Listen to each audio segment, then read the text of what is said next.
Chers serviteurs et servantes de l'Éternel, recevez nos salutations. Nos textes sont Somme 108, 1 Corinthiens 3, les versets 9 à 17. Donne-nous du secours contre la détresse. Le secours de l'homme n'est que vanité.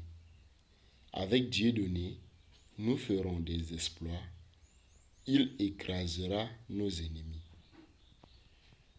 Dans cet extrait, l'apôtre Paul n'admet ni l'indolence, ni la désertion dans le champ missionnaire. Dieu attribua à l'homme une grande responsabilité de cogestion du cosmos. Paul est conscient de son sacré devoir de cultiver et de garder le jardin. Genèse 2, verset 15.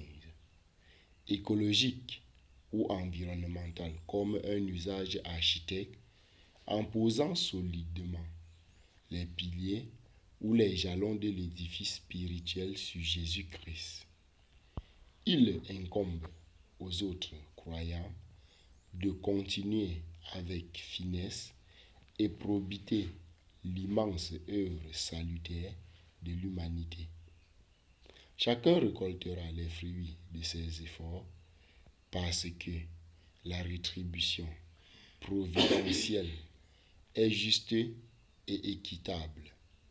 Il n'est pas question d'une appréciation arbitraire et vague, mais d'une évaluation rigoureuse qui tient compte de la promotion des valeurs éthiques en commençant par la sauvegarde de l'intégrité physique et morale. Ne savez-vous pas que vous êtes le temple de Dieu et que l'Esprit de Dieu habite en vous? Si quelqu'un détruit le temple de Dieu, Dieu le détruira, car le temple de Dieu est saint, et c'est ce que vous êtes. Évitons la profanation et la désagralisation du temple divin. Notre corps humain n'est point une masse de viande vivante. Il incarne indissociablement l'Esprit de Dieu en nous-mêmes et dans notre semblable, notre prochain, notre alter ego.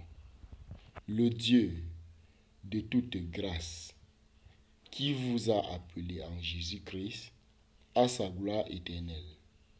Après que vous aurez souvent un peu de temps, vous perfectionnera lui-même, vous affermira, vous fortifiera, vous rendra inébranlable. À lui soit la puissance au siècle des siècles. Amen.